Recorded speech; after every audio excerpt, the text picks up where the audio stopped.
تحقیق کروں گا۔ محمود غزنوی نکلے پیچھا کرنے۔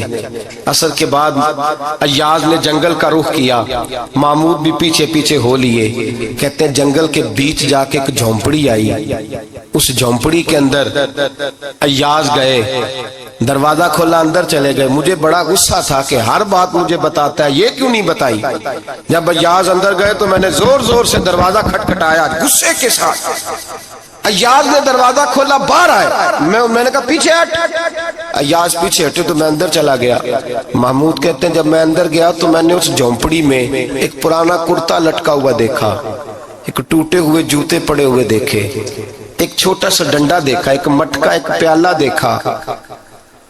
میں نے ساری تلاشی لی تو چند ٹوٹی پھوٹی پرانی چیزیں۔ میں نے کہا ایاز یہ کیا ہے؟ تو کہتے ہیں ایاز کہنے لگا بادشاہ ٹٹول کے دیکھ لے، یہی کچھ ہے جو تو نے دیکھا۔ میں نے کہا یہ ہے کیا؟ کہتے ہیں ایاز پیروں میں بیٹھ گیا، تڑپ کے رونے لگا، کہنے لگا بادشاہ یہ میری اوقات ہے، یہ میری اوقات ہے، یہ میری اوقات ہے، یہ میری اوقات ہے۔ کہا کیا مطلب؟ کہنے لگا جس دن تیرے پاس آیا تھا نا تو یہ میری کائنات تھی کل، آج تیری مہربانیوں نے مجھے یہاں تک پہنچا دیا ہے۔ میں جو تیرا غدار نہیں نہ ہوتا، میں جو تیری نافرمانی نہیں کرتا، اس لیے نہیں کرتا کہ میں ہر شام آ کے اپنی اوقات یاد کرتا ہوں، اور پھر مجھے روز رات کو میرا نفس کہتا ہے اس کا وفادار رہنا، اس کا وفادار رہنا۔ تو اس حال میں تھا جب آیا تھا، اگر یہ بگڑ گیا تو پھر تجھے اپنی اوقات کا پتہ ہے نا۔ محمود غزنوی نے سینے سے لگایا، کہنے لگے آج تک تو بچا بھی اس لیے ہے کہ تو اپنی اوقات نہیں بھولا۔ ملا رومی کہتا ہے اپنی اوقات یاد رکھ، تو کیا تھا؟ تجھے ایک رات سونے نہ دے تو اپنی ٹانگوں پہ کھڑا نہیں ہو سکتا، تیری وہ آنکھ لے جائے تو کچھ نہیں کر سکتا، وہ تجھے معذور کر دے تو کچھ نہیں کر سکتا۔ 30 سال کے اونچے 7 فٹ قد کے جوان اس نے فالج زدہ کر کے ہسپتالوں میں ڈال دیے، وہ کچھ نہ کر سکے۔ بڑے بڑے پہلوان جو کہتے تھے کہ ہم اٹھے تو دنیا اٹھتی ہے، اس نے پھینک دیے من و مٹی کے نیچے، کچھ نہ کر سکے۔ اپنی حیثیت نہ بھول۔ میرے رسول کریم سید عالم صلی اللہ علیہ وسلم نے فرمایا 2 باتوں میں لوگ دھوکے میں ہیں، دھوکے میں ہے، دھوکے میں ہے، دھوکے میں۔ یا رسول اللہ کون سی؟ فرمایا جو صحت مند ہے وہ دھوکے میں ہے، وہ سمجھتا ہے میں کبھی بیمار ہی نہیں ہوں گا، مجھے روز اسی طرح نیند آئے گی جس طرح اب آتی ہے، میں روز اسی طرح اٹھوں گا جیسے اب اٹھتا ہوں، میں اتنا ہی لمبا چوڑا رہوں گا جس طرح آج ہوں، میرا حسن اسی طرح قائم رہے گا جیسے آج ہے۔ تو دھوکے میں ہے، دھوکے میں۔ بڑے بڑے آئے اور بڑے بڑے مٹی کا ڈھیر ہو گئے، فنا ہو گئے، کل من علیہ فان، فنا ہو گئے، کوئی پوچھنے والا نہ رہا۔ اور میرے رسول پاک نے فرمایا جو فارغ ہیں، جن کو رب نے اپنی عبادت کے لیے فارغ کیا، اپنے دین کی نوکری کے لیے فارغ، وہ بھی دھوکے میں ہیں، وقت ضائع کر رہے ہیں، چوک اور چوراہے میں کھڑے ہیں۔ میرے بھائی جب اپنی حیثیت انسان بھولتا ہے، حیثیت بھولتا ہے، پھر وہ شکوہ کرتا ہے، جب اپنی اوقات بھولتا ہے پھر شکوہ کرتا ہے، جب وہ بھول جاتا ہے کہ میں کیا تھا پھر وہ شکوہ کرتا ہے۔ حضرت سیدنا امام اعمش رحمت اللہ علیہ بازار میں کھڑے تھے تو بادشاہ کا بیٹا گزرا، اکڑ کے گزرا، آپ نے بازو پکڑ کے کھینچا، فرمایا جا کے اپنی ماں سے پوچھ اور اپنے باپ سے پوچھ تیری اوقات کیا ہے۔ اکڑ کے چلتا ہے، جا پوچھ ان سے تیری حیثیت کیا ہے۔ حضرت جناب سیدنا امام اعمش نے ڈانٹا تو واپس آیا، آگے کہنے لگا ابا وہ امام کیا کہتا تھا کہ میری اوقات کیا ہے، کیا اوقات ہے میری؟ تو باپ اور ماں دونوں گھورنے لگے، کہنے لگے بیٹے ہمارے پاس دولت بھی تھی، گھر بھی تھا، مکان بھی تھا، جائیدادیں بھی تھی، بادشاہت بھی تھی، پر ہم دنیا کے دروازوں سے بھیک مانگ مانگ کے تھک گئے تھے۔ عرش کا مالک ایک بیٹا عطا نہیں کرتا تھا، ایک بیٹی نہیں دیتا تھا، تڑپ گئے تھے، روتے تھے، سسکتے تھے۔ پھر وہی امام احمد جنہوں نے آج تجھے گلی میں کھڑا کیا ہے اس کے دروازے پہ جا کے بیٹھ گئے۔ ہم نے کہا رب ناراض ہو گیا، دعا کرو ہم سے راضی ہو جائے، چلو زیادہ نہیں ایک لال ہی ہمیں دے دے۔ کہ امام اعمش دعائیں کیا کرتے تھے تو تب اللہ پاک نے تو ہمیں عطا کیا تھا۔ تیری او بھائی اپنی حیثیت کا تو تعین کر، تو بڑھ بڑھ کے باتیں کرتا ہے، تو بڑا کھل کھل کے بولتا ہے، اپنی حیثیت کا تو تعین کرنا، ذرا اندازہ تو کرنا کہ تو کون تھا، کہاں سے آیا ہے، تیری اوقات کیا ہے۔ یہاں لوگ ایک منٹ میں آگے نکل جاتے، پلٹ کے دیکھ تو صحیح۔ اور میرے بھائی جو بڑے لوگ تھے وہ تڑپا کرتے تھے۔ حضرت فضیل بن عیاض رحمت اللہ علیہ فرماتے ہیں بغداد میں بارش نہیں ہوتی تھی، قحط پڑ گیا، جانور پیاس سے مرنے لگے، جوان بچے بوڑھے نڈھال ہونے لگے۔ فرماتے ہیں میں بھی نکلا، سفیان ثوری بھی نکلے، اور بھی کئی صوفیاء میدان میں نکلے، دعائیں مانگی، پر بارش نہیں ہوتی تھی۔ فرماتے ہیں ایک جھونپڑی سے ایک سفید بالوں والا اور گندمی رنگ والا ایک بوڑھا غلام نکلا جو کسی کا ملازم تھا، باہر آیا چونپڑی سے، ہم اسے دیکھ رہے تھے، وہ ہمیں دیکھ نہیں رہا تھا۔ فرماتے ہیں اس کے چہرے پر عبادت کے نشان تھے، دور سے اس کا چہرہ دیکھتے لگتا تھا کوئی رب کریم کا بندہ ہے۔ فرماتے ہیں ہم اسے اللہ کا ولی جانتے تھے۔ اس نے دعا مانگی کو تو لفظ پتہ کیا ہیں دعا کے، ہاتھ اٹھا کے کہنے لگا مولا مجھے پتا ہے یہ جو بارش نہیں نہ ہو رہی ہے میری وجہ سے نہیں ہو رہی، میرے گناہوں کی بڑی لمبی فہرست ہے، بڑی لمبی لائن ہے۔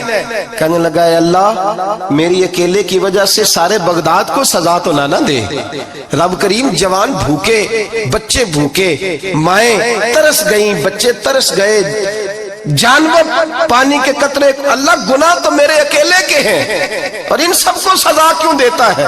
نہ میری سزا سب کو تو نہ دے، میری سزا صرف مجھے دے، ان کو نہ دے۔ کہتے ہیں ابھی اس کے ہاتھ اٹھے ہوئے تھے، دعا بول رہا تھا، رب کریم نے فوراً بارش عطا فرما دی۔ فرماتے ہیں کھل کے بارش برسی۔ میں نے لوگوں سے پوچھا پتہ کرو کس کا غلام ہے، کہا فلاں آدمی کا۔ حضرت فضیل بن عیاض کہتے ہیں میں شام کو گھر چلا گیا، اس کے آقا سے بات کی، خرید لیا۔ میں جب اس کو خرید کے لایا، گلی میں جا رہے تھے تو مجھے کھڑا کر کے کہنے لگا فضیل میں نکما سا آدمی ہوں، بال بھی سفید ہیں، مجھ سے تو زیادہ کام ہی نہیں ہوتا، کیوں تو نے پیسے خرچ کیے، میں اس قابل ہی نہیں تھا، کیوں خریدا؟ تو حضرت فضیل ابن عیاض کہتے ہیں میں نے اس کو کہا کل جو تو نے دعا مانگی تھی تو نہیں دیکھ رہا تھا، ہم دیکھ رہے تھے، تو مقبول ہے رب کریم کی بارگاہ کا، تجھے اس لیے خرید کے لایا ہوں تو مقبول ہے۔ کہتے ہیں یہ لفظ سنے تو ٹھہر گئے، وہ کہنے لگے اچھا آقا مجھے 5 منٹ کا وقت ملے گا؟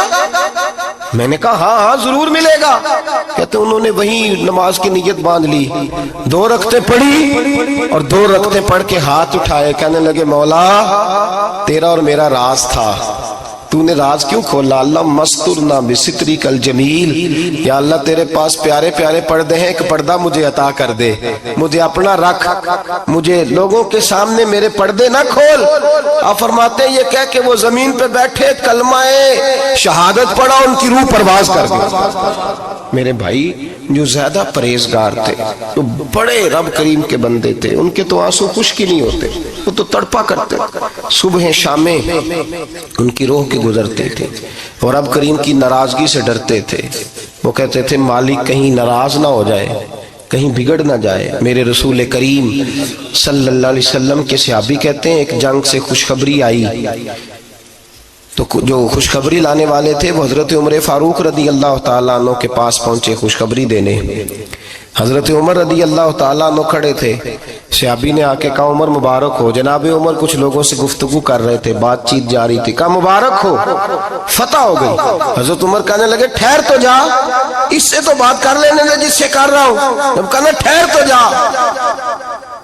تو جو پیچھے کھڑے تھے وہ شرمندہ ہو گئے، اتنی سی بات ہے نا، چودھری تو بندہ بنتا ہی تب ہے جب 5-10 کی ایک دن کے اندر بےزتی کر لے، پڑھا لکھا تو بنتا ہی تب ہے جو 10-15 کو جاہل کہہ لے، تو بڑا تو بنتا ہی تب ہے جو 5-6 کو نیچا دکھا لے۔ تو یہ ہماری ڈگریوں کا تو مزاج ہی بڑا مختلف ہے، ہم تو اعزاز والے ہوتے ہی تب ہیں جب کچھ چھوٹا ہوگا تو ہم بڑے ہوں گے نا، ہم تو چاہتے ہیں ہمیں کچھ چھوٹا ملے، کسی کو چھوٹا کر کے اس کے قد پہ سوار ہو کے بڑا ہونا چاہتے ہیں۔ اتنی سی بات تھی کہ ٹھہر جانا یار پہلے اس کی تو سن لینے دے۔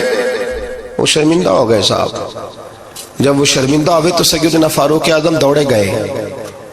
صحابہ کہتے ہیں گارا تھا، کیچڑ تھا، اس گارے میں سر رکھا، سجدہ کرنے لگے، اٹھے، کہنے لگے مولا اپنی عمر سے ناراض نہ ہو جانا، یہ کل تک اونٹ چرایا کرتا تھا، آج تیری مخلوق کو شرمندہ کرنے لگ گیا ہے، یہ اپنی حیثیت ہی بھول گیا، اسے خبر ہی نہیں کہ یہ کیا تھا، یہ آج تیری مخلوق کو شرمندہ کرتا ہے، اللہ اپنی عمر سے ناراض نہ ہو جانا۔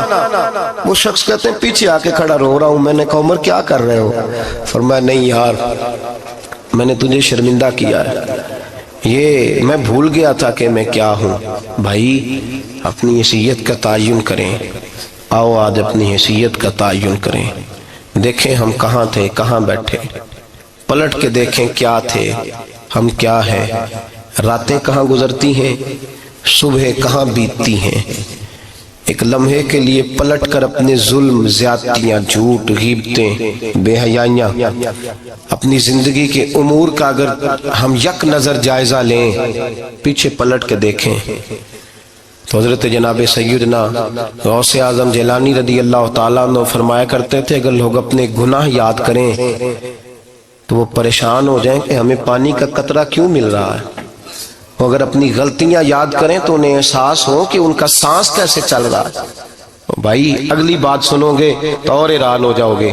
حضرت غوث اعظم رضی اللہ تعالیٰ عنہ فرمایا کرتے کہ اب خیال آتا ہے، اب سوچ آتی ہے کہ رب کریم نے کتنی ڈھیل دی ہوئی ہے، ہم ہیں کہ سمجھتے ہیں یہ میری عقل مندی کا کمال ہے کہ مجھے سارا کچھ نافرمانی کے باوجود بھی مل رہا ہے۔ بھائی خشیت الہی پیدا کریں، جتنا بندہ بڑا ہوتا تھا اس کے دل میں خوف بھی اللہ کا وہ جانتا تھا۔ حضرت امام اعظم ابو حنیفہ بیٹھے تھے تو ایک بی بی فتویٰ پوچھنے آئی، بی بی روز خاوند سے مطالبہ تو کرتی ہے فلاں چیز چاہیے فلاں چیز چاہیے، اللہ کرے وہ یہ مطالبہ کرنے لگ جائے کوئی شے نہیں چاہیے، جو چاہیے حلال کا چاہیے، آمین تو کہہ دیں۔ اللہ کرے بی بی یہ مطالبہ کرنے لگ جائے سوکھی روکھی چاہیے پر چاہیے مجھے جائز دینا، بے شک ایک وقت دینا، اللہ کرے یہ مطالبہ ہونے لگ جائے، شب برات کی بڑی مقدس رات، اللہ کرے اس رات یہ مطالبہ ہونے لگ جائے۔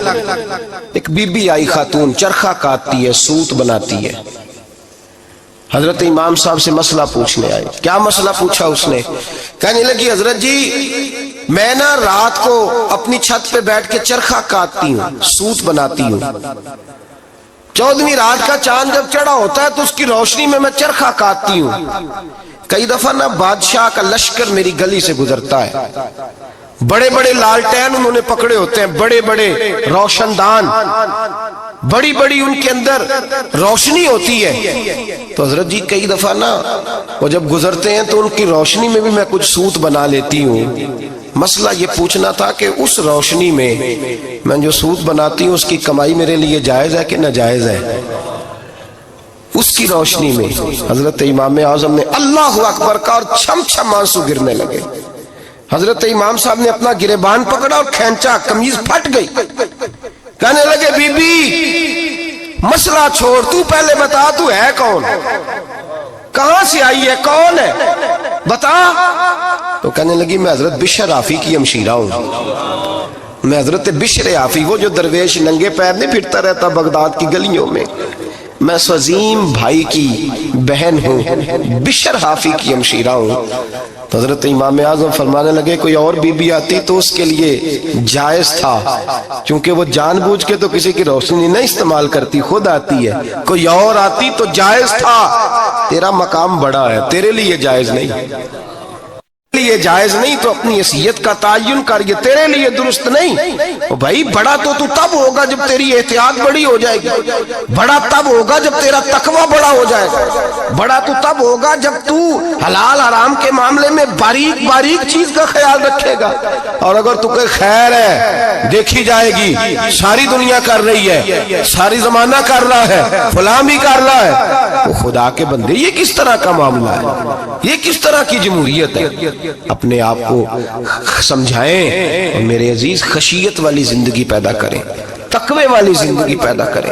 ہم لوگ ایسا وقت گزار رہے ہیں، اور یہ یاد رکھنا ہمیشہ انسان دنیا میں آتے ہیں، اس شہر کے بہت سارے لوگ ہو گزرے، علماء، مشائخ، صوفیاء، تاجر، زمیندار، آپ کسی بھی شعبے میں ٹٹولیں گے تو آپ کو کئی نام ملیں گے، اس شہر محبت کے ڈھیروں لوگ ہو گزرے اور یہ کہانی ہر شہر کی ہے۔ آج میں اور آپ یہاں بستے ہیں، کچھ وقت کے بعد ہم داستان ہوں گے۔ امام شافعی رحمۃ اللہ علیہ فرماتے ہیں میں ایک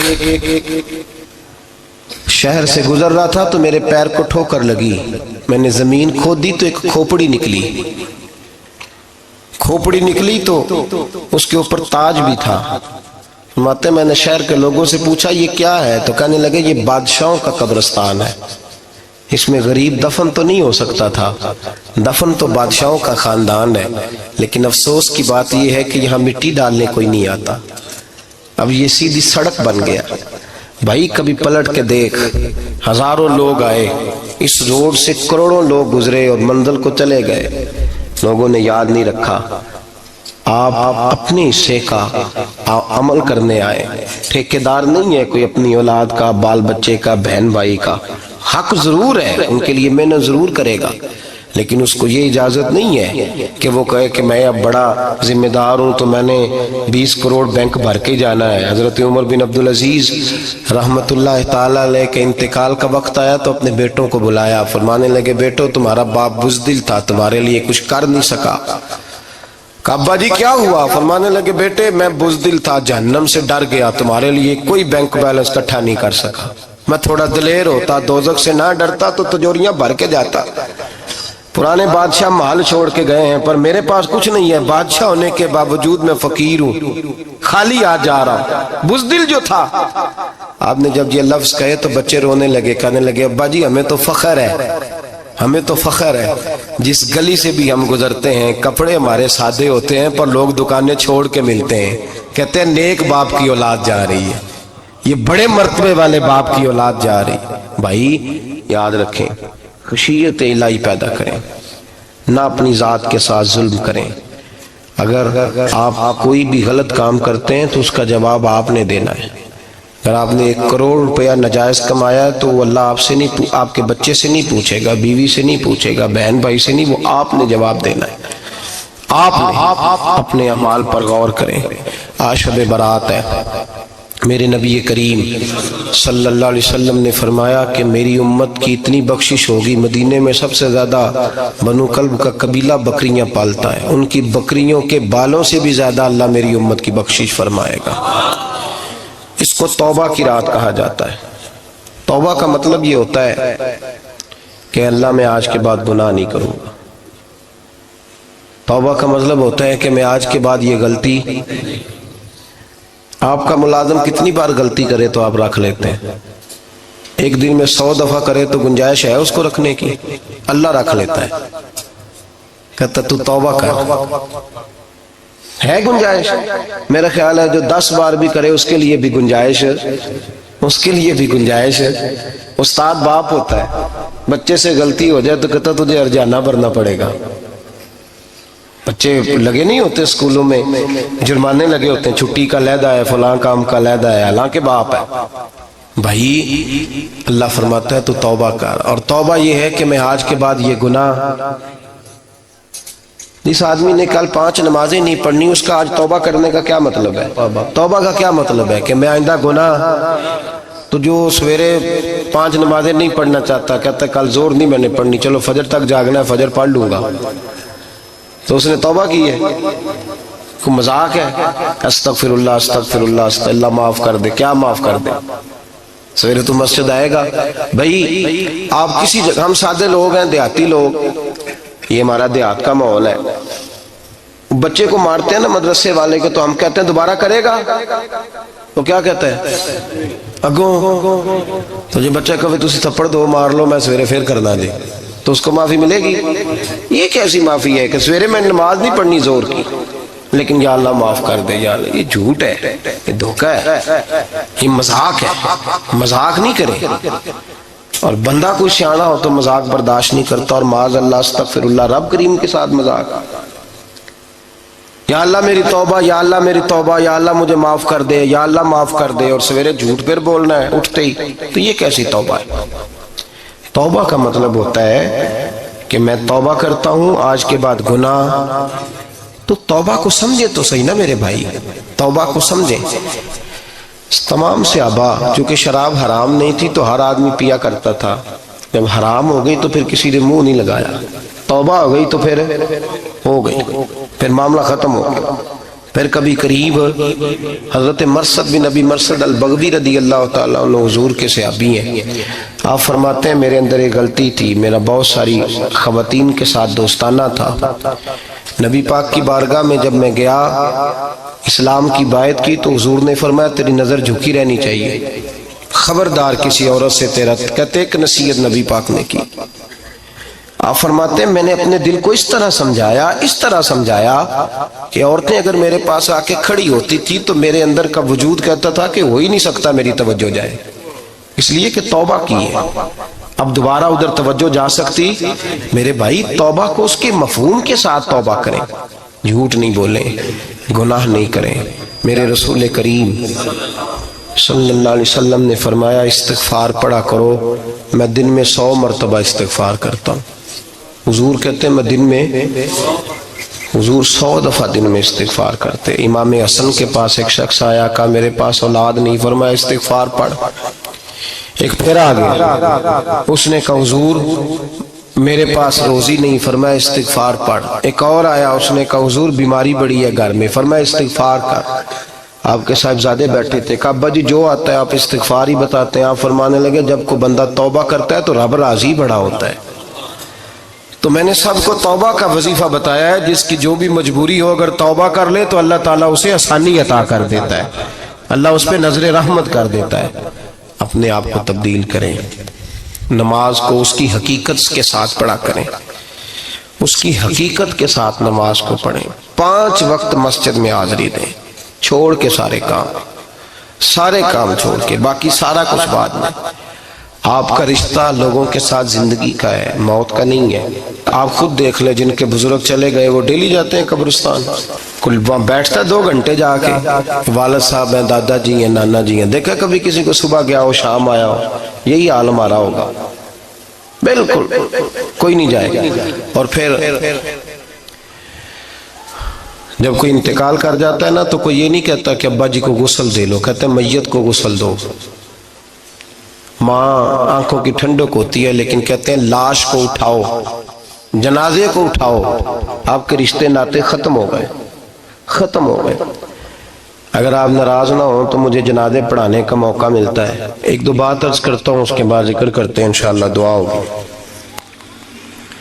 جنازوں پہ جانے کا اتفاق ہوتا ہے تو میں جنازے سے محسوس کرتا ہوں بہت ساری چیزوں کو۔ میں دیکھتا ہوں کہ جنازہ ہونے کے باوجود لوگ یہ سمجھتے ہیں کہ یہ ہونا تھا کام، یہ ہو گیا، اور وہاں کیفیت یہ ہوتی ہے کہ صرف یہی جنازہ ہے، اسی نے فوت ہونا تھا، ہم تو بچے ہوئے ہیں۔ قرآن پاک سے محبت کرنا، قرآن پاک پڑھنے والوں سے پیار کرنا، قرآن کے مدارس کو آباد کرنا، یہ بڑا مشکل ہوتا جا رہا ہے۔ ہم ایک مدرسہ چلاتے ہیں، ہم محسوس کرتے ہیں کہ یہ بڑا کٹھن معاملہ ہے، بڑا کٹھن۔ ایک تو تنقید کی نظر بھی سب سے زیادہ اداروں کی طرف ہوتی ہے، اور سب سے کم تعاون بھی اداروں کے ساتھ ہوتا ہے، مجبوری کے ساتھ ادارے وقت گزارتے ہیں۔ اپنا رجحان مدارس کی جانب کریں اور دین سیکھنے کی طرف رجحان کریں، قرآن مجید صحیح پڑھنا سیکھیں، قرآن مجید صحیح سمجھنا سیکھیں۔ اور پھر میرے بھائی جو آیات آپ کو ضروری ہیں، نماز جنازہ ہے، وضو ہے، غسل ہے، آپ کے روزمرہ کے معاملات ہیں، وہ کسی اچھی کاری سے، اہل سنت کے کسی شخص سے ان کی درستگی کرائیں، اپنے معاملات پہ غور کریں، یہ ان کوتاہیوں سے باہر آئے، قرآن پاک سے محبت کریں اور دینداروں کے ساتھ جڑیں۔ ایک گزارش آپ سے اور کرنی ہے، اس کو بھی کھلے دل کے ساتھ سنیے گا، کھلے دل کے ساتھ۔ یہ شب برات کی رات ہے اور میں ذمہ داری کا مظاہرہ کرتے ہوئے بات کرنا ضروری سمجھتا ہوں۔ آپ کسی پیر صاحب سے ملیں، کسی آستانے پہ جائیں، یہ کچھ گزارشات ہیں، بات میری ختم ہو گئی، وہ کر کے میں دعا کرنے لگا ہوں۔ تو شریعت اسلامیہ کا ضرور پاس اور لحاظ کریں۔ یہ دیکھیں جس صوفی کے پاس، درویش کے پاس، جس کو آپ پیر سمجھ رہے ہیں، اسے کوئی قرآن حدیث بھی آتا ہے، وہ کوئی سنت شریعت کا بھی پابند ہے۔ میری اپنی جماعت سے ہاتھ باندھ کے گزارش ہے، خدا را اب بس کر دیں، بڑی تباہی ہو گئی اور لمبی چوڑی ہو گئی، تھک گئے ہم کہہ کہہ کے۔ لوگ سمجھتے نہیں اس چیز کو۔